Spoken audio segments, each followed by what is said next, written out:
Rússia realiza exercícios militares conjuntos, inclusive com a supervisão do Putin, com a China, com a Índia e com a Síria, na porção do extremo leste do continente russo, região já da Sibéria. Para quem já jogou War, sei que você sabe, próximo ali de Vladivostok. O que significa isso? Quais são as intenções e as consequências desses exercícios militares?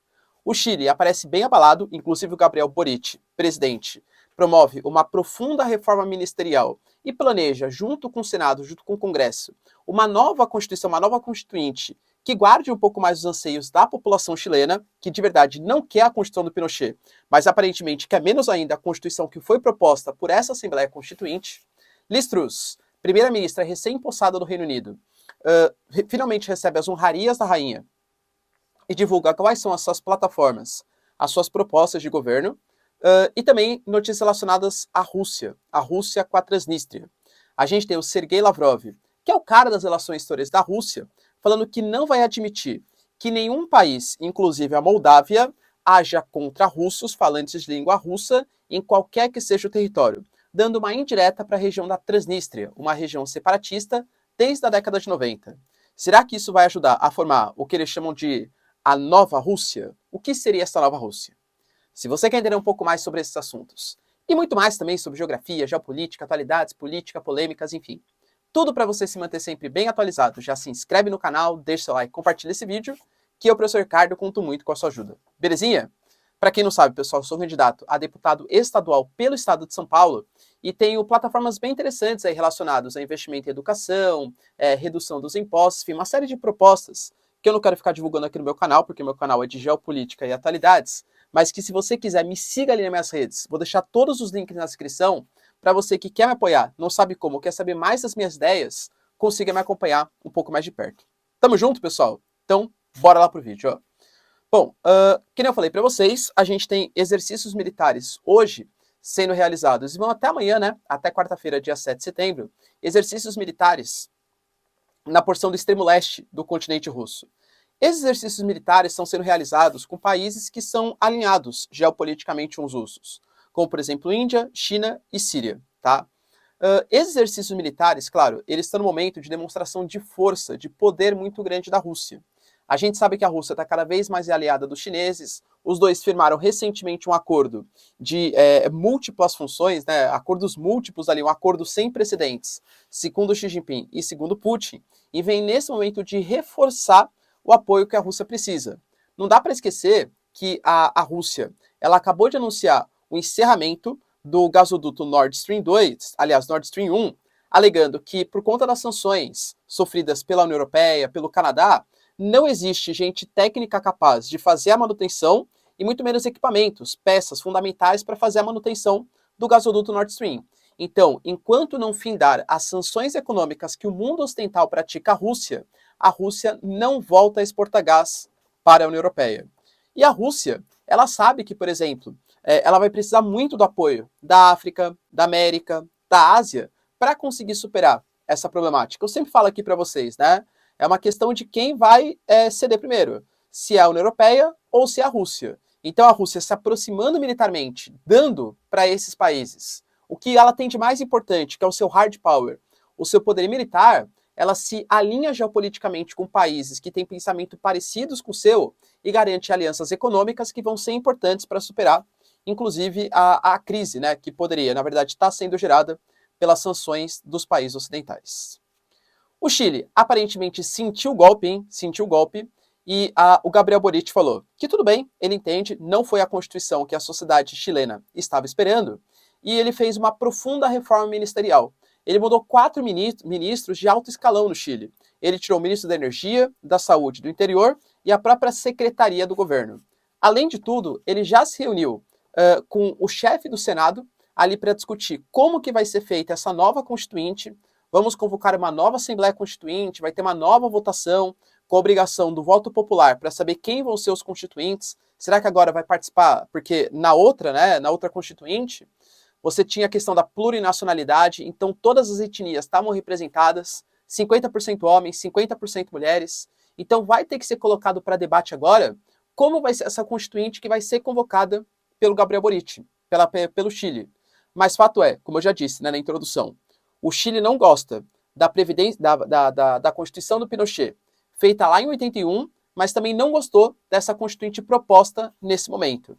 A gente sabe que existe um anseio ainda forte de parte da população por um Estado mais social-democrata, mas talvez não tão interventor como propunha essa Constituição nova.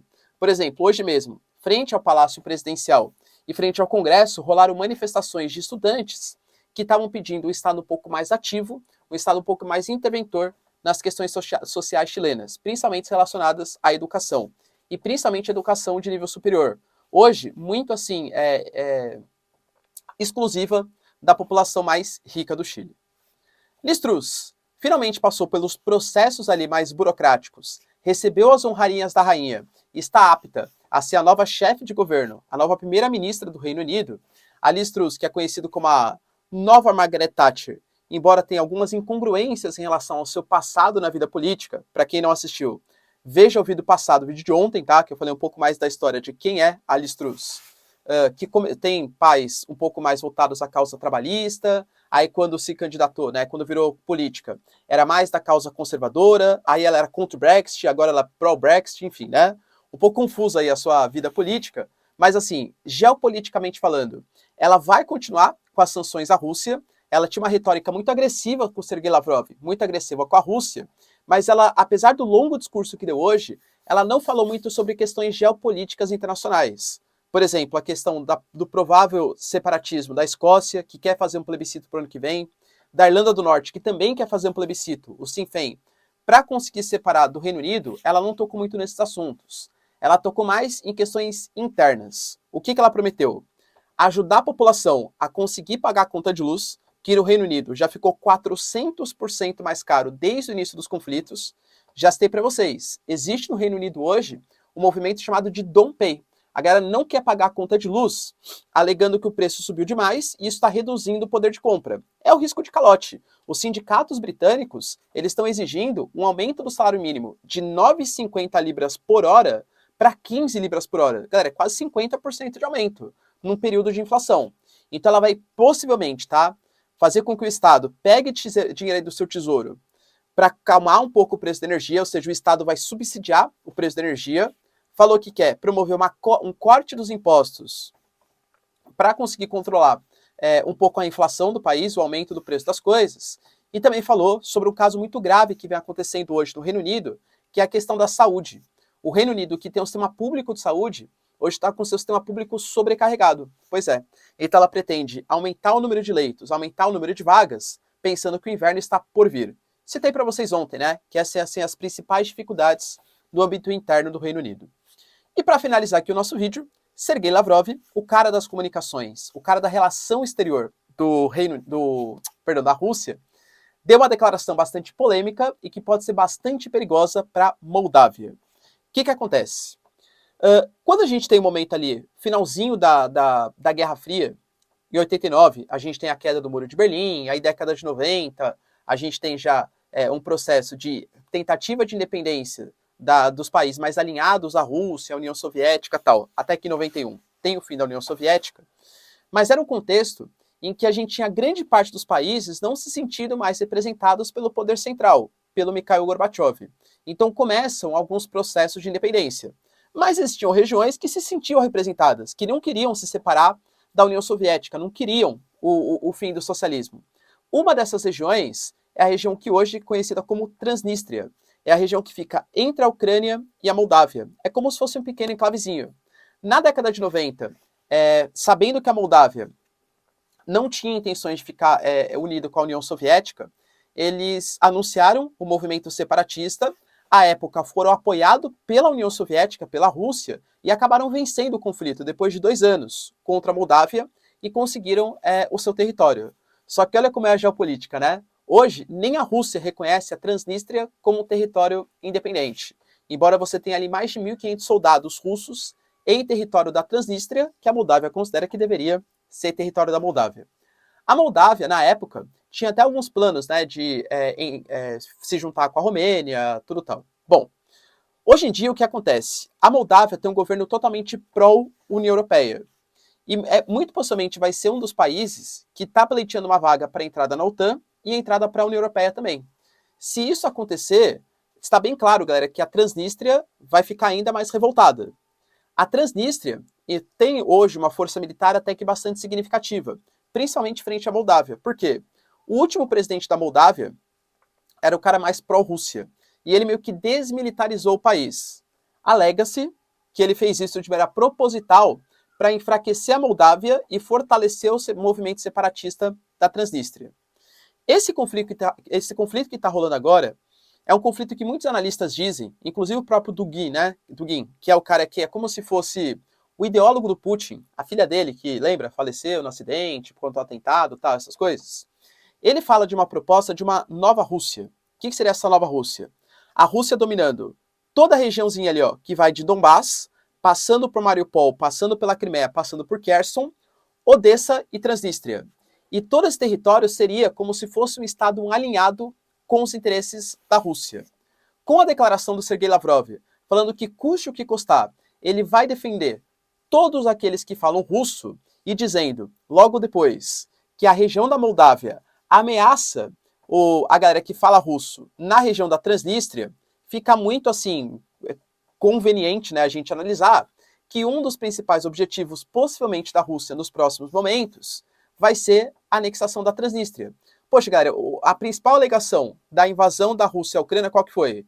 Ah, os ucranianos, eles estão fazendo russofobia, eles estão perseguindo os russos.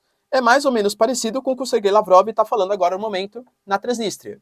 E geopoliticamente, você dominar todo esse sul da Ucrânia te dá um poder muito grande de acesso ao Mar de Azov, de acesso ao Mar Negro, relações econômicas, geopolíticas, militares.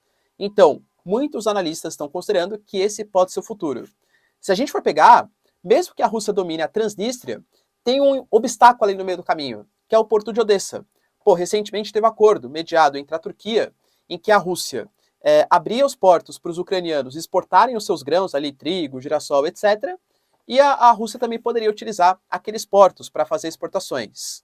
A Rússia já começa a anunciar que a União Europeia e Estados Unidos não estão cumprindo com a sua parte no acordo. Poxa, eu estou deixando a Ucrânia exportar. Vocês estão falando, né, que tem que baixar o preço dos alimentos, tudo tal. Por que os Estados Unidos e a União Europeia continuam praticando sanções aos meus alimentos? Então, isso pode ser mais um indicativo que o porto de Odessa também pode ser dominado para que essa nova Rússia seja, enfim, formada. Acham que isso vai acontecer? É a grande intenção da Rússia? Deixa aí nos comentários que eu quero saber sua opinião. Se vocês curtiram o vídeo, pessoal, já deixa seu like e se inscreve no canal. Tamo junto, beijos, abraços e tchau, tchau.